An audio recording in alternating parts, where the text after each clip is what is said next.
Okay, now we got some anime. Yeah, I ain't gonna lie. I'm ready to watch some anime, man. Come on, let's tap in, man. This is every ninja rank. All right. What's life like in every ninja rank? Let's see. The world of Naruto is packed with ninja, wars, giant frogs, and enough flashbacks to fill a whole season on their own. But underneath all of that, there's an actual ranking system that determines who gets to do what, who gets paid what, and honestly, who gets to survive. Not gonna lie, I never thought about the payment system. I always just thought about the power system. So this is gonna be kind of interesting. The shinobi ranking system is what Hit that separates subscribe the button. kid who could barely throw a shuriken from the guy who can level a mountain with a single punch. And to keep things organized, the entire shinobi forces are split into 3 groups: the regular forces, including the 6 core ranks, the Anbu, and the medical team. So today we're going through every rank and figuring out what life actually looks like at each level. Academy student. So before you're even a ninja, you're an academy each level. Let's go Academy back. Okay, tuning, gaining, Kage, Anbu, Black Ops. Okay, medical team. Just trying to see some of them. student. So before you're even a ninja, you're an academy student. You're basically just a kid in school. You're not a shinobi yet. You're not part of the actual military, and nobody's sending you on missions. Your biggest concern is making it through class without falling asleep during the history lesson. That said, the academy isn't exactly an easy ride. You're learning the basics of ninjutsu, taijutsu, genjutsu, chakra control, hand seals, and how to properly throw shuriken and kunai without accidentally nailing your classmate in the back of the head. You've also got regular school subjects on top of all that: math, history, the whole deal. So yeah, you're basically doing 2 schools at once. Your day-to-day life looks something like this. You wake up, go to class, sit through lectures about ninja history you probably don't care about, practice clone techniques in the yard, go home, do homework, sleep, repeat. Naruto was literally failing this, and Rock Lee couldn't use ninjutsu or genjutsu at all, but still made it through. That should tell you both how hard and how inconsistent the graduation requirements can be. Speaking of graduation, passing the final exam doesn't automatically make you a genin. You still have to pass a second test, ran by your jonin instructor. Kakashi's famous bell test is a perfect example of this. He gives his potential students 2 bells and tells them to get the bells from him. The real point of the test isn't to get the bells, it's to see if the team can actually work together. And if you fail either test, it's back to square one. In Kirigakure, a graduation test used to be even darker. Students had to fight each other, and not just spar. An entire graduation class was once massacred by a young Zabuza Momochi before anyone could stop him. Kiri has since changed that policy, thankfully. The one thing that genuinely works in your favor at this level is that nobody is trying to kill you yet. You're safe, you're learning, and if you mess up a clone technique in the yard, the worst outcome is some light embarrassment and not a trip to the hospital. You get to absorb all of this knowledge before anyone expects you to use it in actual life or death situations. And that's a comfort that disappears the second you graduate. That said, being an academy student also means you're sitting at the absolute bottom of everything. No rank, no missions, no pay. You don't even exist in the Shinobi Sports records yet. And while the safety is nice in theory, the series reminds you that it is not guaranteed. During the 4th grade ninja war, academy students were called up as war potential because the situation got that desperate. So even in school, with no rank and no training It sounds like the army a little bit, no? Like, we're gonna call you if we need you kind of vibe. certification, you can still get thrown into chaos if things go badly enough outside the village walls. The graduation exam adds its own layer of pressure on top of all of that, and failing means starting completely over, which is not a fun prospect after years of showing up to class every day. And really quick, on this channel we love to talk about all things anime, explaining various anime topics in an informative and straightforward format. Having his voice. That's crazy. Because that's how we think that content should be delivered on here. Very minimal fluff. So if you enjoy our videos and want to support the channel, then please know as soon as a new video. You're a genin, the lowest ranked actual ninja. You have a headband, you have a team, and you have missions. Unfortunately, those missions are mostly weeding gardens and finding lost cats. D-rank missions pay somewhere between 5,000 and 50,000 ryo, and Naruto himself once said that these weren't even real missions. And he's not wrong. Your squad of 3 genin and 1 jonin sensei will spend a solid chunk of time doing labor tasks that a regular civilian could handle. Your team is put together deliberately. The higher-ups balance skill levels so that no team has an unfair advantage, which is why Naruto, who barely passed, ended up on Team 7, as Sasuke, who had the top grades, and Sakura, who had the best written exam score. Each team also tends to specialize in something. Team Kurenai is built for tracking and survival. Kiba's nose, Hinata Byakugan, and Shino's bugs make them a walking surveillance unit. Team Guy is all taijutsu and weapon mastery. Team Asuma works like a trio where each member specifically supports the other two. As a Genin, you're still figuring out where you fit in all. Him saying that made me think that all of these teams are based on personality. Now, Naruto Team 7 seems like a group of wackos. All of them are different. Of that. Eventually, experienced Genin get bumped up to C-rank missions, which actually start feeling like ninja work, escorting clients, dealing with threats, and moving through territory that isn't guaranteed to be safe. Team 7's missions to escort Tazuna to the Land of Waves started as a C rank, but turned into something way more dangerous when it became clear that assassins were involved. Kakashi recognized the situation and kept going because he believed his team was ready enough. They weren't entirely, Which is bad teacher etiquette. That's bad teachings. We wasn't supposed to be here. Here in front. That was crazy. But that's why they all got so thorough, because he pushed them. but they made it work. After that arc, Kakashi submitted Team 7 for the Chunin exams. They made it through some stages, then the whole thing got interrupted by the Konoha Crush. Naruto never got another shot at the Chunin exams after that. He technically stayed a Genin for the rest of the series. Being a Genin means you finally have a real identity in the shinobi world. You have a rank, a team, a headband, and a sensei who has actual field experience, and is there specifically to keep you alive when things stop going according to plan. You're no longer a student sitting in a classroom. You're building real experience on real missions, and every assignment, even the boring ones, is teaching you something about how the job actually works. Having a Jonin sensei in your corner also means there's a safety net beneath you when the missions go sideways, and knowing your teammates have your back makes all the difference in the field. The problem is that the missions themselves can be genuinely humiliating for someone who just spent years training to be a ninja. Man, ain't no mission too humiliating. I feel like Akashi been playing lesser roles this whole time. How somebody babysitting Ya was a part of Anbu. How somebody babysitting Ya had a bingo book.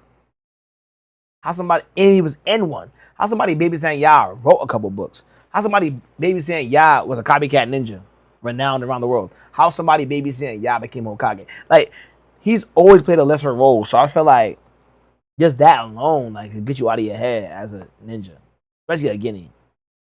Weeding gardens and They don't know chasing yet. lost cats is the Genin reality, and no amount of enthusiasm makes that feel like the destiny you signed up for. On top of that, when the village runs short on higher ranked shinobi, which happens more often than it should, Genin get pushed into missions above their level with limited supervision. And then there's the issue of promotion, which is never guaranteed. You could spend years as a Genin waiting for the right opportunity, or worse, miss the window entirely. Chunin. So you survived the Genin phase, and now you're a Chunin. This is where things actually start feeling like a real ninja career. Chunin are expected to lead squads, make tactical decisions under pressure, and handle missions that actually require strategy. Your assignments are usually C rank or B rank. C rank covers things like escorting clients through dangerous territory or handling threatening animals. B rank gets into spying, stealth operations, and assassinations. It's real ninja work, the kind that actually requires you to think before you act. Getting here through the Chunin exams is a whole experience. The format deliberately changes every time, so no team can walk in fully prepared, and it pushes candidates through stages that test intelligence, survival, and composure under pressure, not just raw fighting ability. Winning. You know what I like about Naruto too? Their music, fire. That, bro, their music, fire. Like Bluebird, man. Listen, I mean, Battles doesn't even You know, guarantee promotion, because the judges are watching for leadership and tactical thinking above everything else. Shikamaru Nara gets promoted after surrendering to Tamari because he controlled the entire flow of the fight and made smart decisions the whole way through, and that showed more of what the rank actually demands than any flashy technique would have. Right after his promotion, Shikamaru is immediately handed a mission Lead a team of Genin to stop Sasuke from defecting to Orochimaru. He picks Naruto, Neji, Kiba, and Choji, heads out, and manages the mission as a commander. That's the difference a Chunin make. Chunin, like Irika Umino and Shino Aburame, eventually move into teaching roles at the academy. Sakura and Rock Lee earn their promotions during the 3-year time skip. Gaara becomes a Chunin before taking on the role of Kazekage, which is honestly a massive jump to make in a short period of time. Getting the Chunin means you finally get the flak jacket, which is basically the most recognizable status symbol in the entire shinobi world, short of a Kage hat. You have real command authority now, since you can lead squads, make field decisions, and take on missions that actually require strategy and skill rather than garden tools. The independence that comes with this rank is a genuine upgrade from having a Jonin sensei hovering over your shoulder on every assignment. The flip side is that the independence also means the accountability lands on you when things go wrong.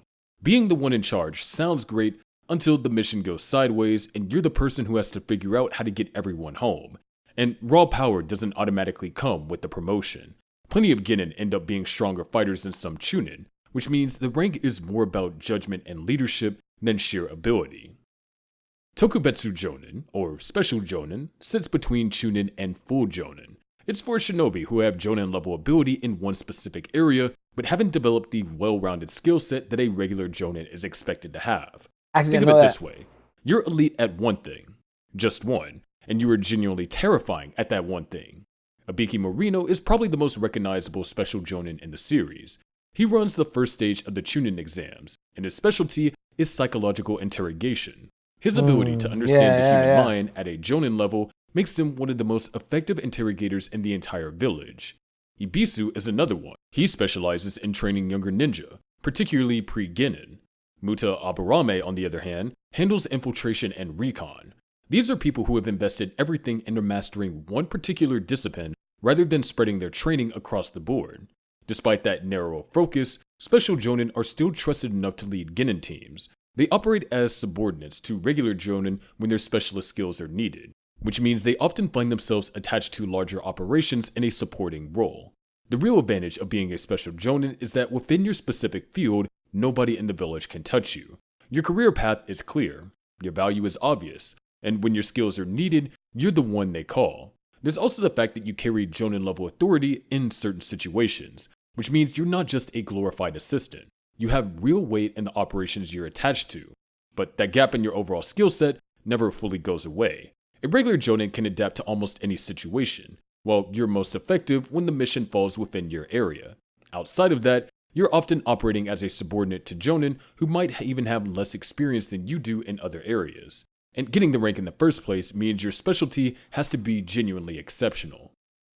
Jonin. Now we're talking. Jonin are the elite. They're military-level shinobi who operate at a level far beyond what most people in the series ever reach. Most of them can use at least 2 elemental chakra natures, they can operate alone, and they get sent on A-rank missions as a matter of routine. A-rank missions are the serious stuff. These jobs deal directly with a village or an entire country's interests, which means the stakes are high and the danger is very real. They're usually handed to Jonin because sending anyone less is just asking for casualties. The pay reflects that risk too, ranging from 150,000 all the way up to 1 million ryo. That's the first time we start talking about money.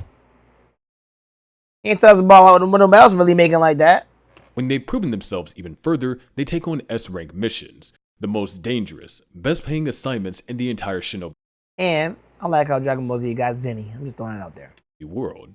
S-rank missions involve things like assassinating major targets, transporting classified information across enemy territory, or hunting down S-class criminals like the Akatsuki. If your mission briefing has an S-rank label on it, you should already know you're not coming home on time. Promotion to Jonin isn't automatic. A shinobi gets recommended, the village evaluates the candidate, the Kage has to agree, and only then does it happen. In the anime, there are also formal Jonin exams, though these don't always appear in the manga. Once promoted, most Jonin get assigned to lead a Genin team. That means you're now a teacher, a role model, and the person responsible for making sure 3 kids don't get killed on their first real mission. It's a lot of responsibility for someone who probably became a Jonin specifically because they're good at fighting, not necessarily at teaching. Picture what a typical Jonin week actually looks like. On Monday, you're running your Genin team through drills and trying to figure out why none of them still can't get basic chakra control right. By Wednesday, you're out in the field on an A rank assignment, moving through enemy territory alone because Yo, Zabuza versus Kakashi was a crazy fight. Nah, yeah. Nah. If you an anime head right now, you know what I'm talking about. Drop a fire emoji and hit that subscribe button if you know I'm on to something right now, man. And name a fight better than that, and I'm gonna combat you in the comments. I'm gonna holler at you. What? the mission calls for one person who can handle whatever comes up without backup. Kakashi spends years doing exactly this, balancing the responsibility of guiding Team 7 through their early missions, while simultaneously being one of the shinobi Konoha calls on when something genuinely serious needs to be handled. When pain attacks the village, Kakashi is one of the first responders on the scene, recognizing the situation quickly and engaging the Deva path directly. That's the Jonin reality. You're a teacher on some days, and the person standing between your village and disaster on others. My guy is another example of what this rank looks like at its ceiling. His entire career is built around pushing taijutsu as far as it can possibly go, and during the 4th Great Ninja War, he takes on Madara Uchiha alone and comes closer to finishing him than almost anyone else in the entire conflict. That was crazy. Shikaku Nara, as Jonin commander, shows a completely different side of the rank. He sits on the village council, weighs in on decisions about Hokage succession, and coordinates the allied shinobi forces strategy during the war from a command position. One rank, 3 completely different career paths. At this level, you are genuinely one of the strongest people walking around in the shinobi world, and the work reflects that. S-rank assignments will push you to your absolute limit, and some of them don't end well, even for the most skilled shinobi. If you eventually take on a Genin team, you get to shape the next generation of shinobi, which is its own kind of lasting impact.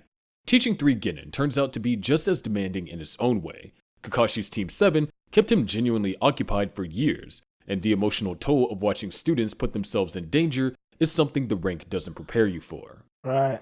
Kage. The Kage is the leader of one of the 5 great shinobi villages. There are 5 of them in total. Hokage for Konoha, Kazekage for Tsunegakure, Mizukage for Kirigakure, Raikage for Kumogakure, and Tsuchikage for Iwagakure. And together, they're called the 5 Kage. They are the most powerful, most responsible, and most politically significant individuals in the entire shinobi world. The title was created by Hashirama Senju, the first Hokage. After founding Konoha Gakure, he was elected leader by his village, and his model of leadership was so well received that every other nation adopted it. One man's administration style basically shaped the entire geopolitical structure of the shinobi world. A Kage handles everything, assigning missions, making political decisions, protecting the village, meeting with other leaders during Kage summits, and, in most cases, being the absolute strongest fighter the village can produce. The summits themselves are rare but critical, bringing all 5 leaders together to work out issues that affect the entire shinobi world. How someone becomes Kage depends on the village. In Konoha, the current Hokage usually selects a successor before stepping down. If they die before choosing one, the Land of Fire's daimyo steps in and consults with a committee, including the village elders. Well, so who are they though? Like they're like the village elders, right? But they don't get a lot of screen time. I feel like I don't know why they're so important. I guess to where like what you get to just choose the next Kage. That's crazy. Like what can you guys do? I don't know. Being that the whole other thing is like a power system. It seems like being a Hokage is like a really rare drop in the bucket job that you probably not gonna get, even if you're strong. People can be stronger than that, but if they don't know you, they don't know you. Like going to the NBA or something like that. You need connects too, not just strength. The Jonin commander and an Anbu representative, with final approval from the village's Jonin. In Kumogakure, succession can be decided through bloodline. The 4th Raikage took the position immediately after his father's death. Even retired Kage keep their title for life. Hiruzen Sarutobe, the 3rd Hokage, is the clearest example. He came out of retirement after Minato Namikaze sacrificed himself to seal the Nine Tails, and kept the village running until Tsunade finally accepted the role of 5th Hokage. Forgot Tsunade did that. She didn't do that for long, did she?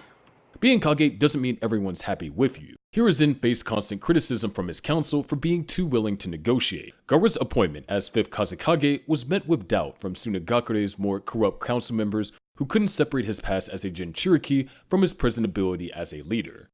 And the 4th Mizukage ruled through fierce. Gaara's son a goat too. I'm just throwing out there. He crazy. He black sand. What? Watch Boruto, man. Don't believe the hate. So extreme that his own people demanded his execution, and shinobi defected from Kiri in large numbers. In Konoha, the inauguration of a new Hokage is a village-wide event. The new leader receives a ceremonial haori, embroidered by the same woman every single time across all Hokage. After taking office, their face gets carved into the Hokage rock, which is the kind of legacy you can literally see from across the village. Naruto's path to Hokage is the entire emotional core of the series. He starts wanting the title for recognition. He grew up alone, ignored, and treated like a threat rather than a person. That desire for acknowledgement drove him to create his own Nindo. He would never go back on his word. Over time, his reason for wanting the title changes completely. He stops chasing recognition and starts chasing responsibility. He wants to protect the people around him, and eventually, that circle expands to include the entire shinobi world. After winning the Fourth Great Ninja War, Naruto finally becomes the 7th Hokage, succeeding Kakashi, who served as the 6th. Naruto completely skipped the normal career ladder. He went straight from Genin to Hokage, blowing past the Which is a little shady, because like Kakashi was his teacher, and then he get to become Hokage. If I was somebody else in the village that wanted to be Hokage, I'd be like, that's shady. That's your teacher. Y'all rigged this. In front. Just saying. Chunin and Jonin ranks thanks to everything he pulled off during the war, and the fact that he literally saved the world. But being Hokage is genuinely hard. Not true. My guy kicked some ass. Sakura was there. And Sasuke been killing niggas the whole ride through. It's not true. Yes, he finished it at the end, but a lot of other shit happened. Stop that. And RP Neji and RP Jiraiya. Stop that. Stop doing that. Don't. He used the shadow clones to try and be in two places at once, at the office and at home, because the paperwork and meetings never stop while he's constantly trying to balance Hokage duties with actually being there for his family. There's no arguing with what the title gives you. You are the most powerful person in your village by both reputation and, in most cases, actual ability. Every major decision that shapes the lives of your shinobi and your civilians passes through you. And when the time comes, your face gets carved into a mountain, which is the kind of legacy that outlasts anything written in a mission report. Even in retirement, former Kage are expected to advise the current leader, and in emergencies, they can be pulled back into that role entirely, which is exactly what happened to Hiruzen. Political opposition follows the title everywhere, coming from inside the village as often as from outside it. I love how all the Kage started to get older. They started to get younger and younger as years progressed throughout the series. Gave it a little bit of depth. I like that. And the personal cost is real. Just take Naruto as an example. The title is the dream, but actually living it is a different experience altogether. Anbu. The Anbu, short for Ansatsu Senjutsu Tokushu Butai, or Man, that's a hee-haw ass name. What is that? Special Assassination and Tactical Squad, are covert operatives who work directly for the village leader. And if you belong to this group, nobody calls your name because nobody knows it. You don't have a rank on paper. You don't have a title on a mission scroll. And the people you pass on the street every day have no idea what you do or even that you exist. You wear a mask. You only answer to the Hokage, and you Sounds cool on some James Bond shit. I ain't gonna lie, I forgot how thorough they were. That's fine. go where no one else is willing or able to go. That's the life in the Anbu. To become Anbu, you don't apply. You get handpicked by the Kage, based entirely on your abilities and personality. Age, rank, and background don't matter, though Konoha generally doesn't recruit anyone under 13. Itachi Uchiha joined at 11, and that exception alone tells you just how exceptional he was considered. Once you're in, you study Itachi is the greatest character ever created on Naruto, besides Naruto. Fight me in the comments. I don't give a fuck. I'm riding for Itachi. the human body in detail, not just to fight more effectively, but to understand exactly how to end a threat or extract information when the mission demands it. Your real identity stays buried, even from the people standing next to you on the same squad. You use code names, sometimes multiple ones, to make it harder to trace who you actually are. Most Konoha citizens have no idea who is and isn't Anbu. Because of the nature of the work, you're expected to destroy your own body if you're captured or too badly injured to escape, leaving no evidence behind for enemies to study or exploit. If that sounds extreme, it's because the work is extreme. In Kirigakure, there's a specialized Anbu branch called Hunter Nin. Their specific job is to track down and kill all missing nin from Kiri, recovering the head as proof of the kill, and destroy the rest of the body so no information can be gathered from it. Konoha also had a shadow division within the Anbu called Root, ran by Danzo Shimura.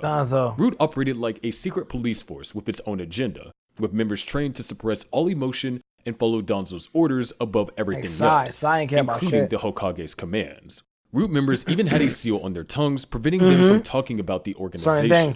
The thing nobody tells you when you put on the mask is what it costs over time. There's no ceremony when you complete a mission, no recognition from the people you protected, no record that any of it happened. You save lives that will never know you were there. Kakashi spent years in the Anbu after Ren's death, and what that period did to him is written all over who he becomes. Quieter, more guarded, carrying things he can't talk about. And it's because the work changes people, and the series doesn't shy away from showing that. In the Anbu, you give up your name, your identity, and if it comes to it, everything else. Medical team. You're on a mission and a teammate goes down. The fighting is still happening all around you, and while everyone else is focused on the enemy, you drop to your knees and get to work. Your hands glow green, you push chakra into the wound, and you're the only reason that person makes it home.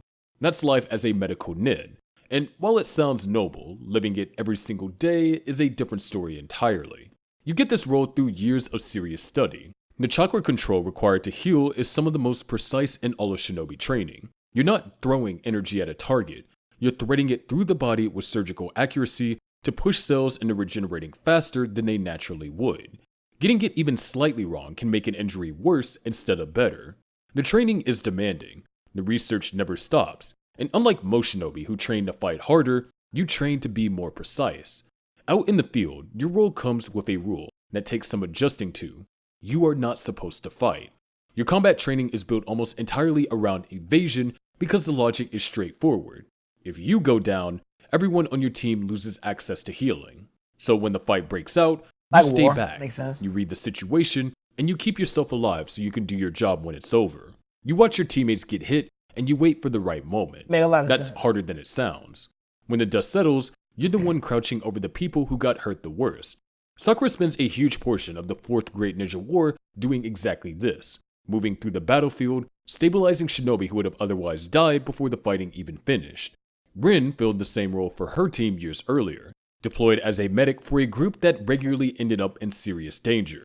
You carry the weight of knowing that if you're not fast enough, or precise enough, or focused enough, someone doesn't make it.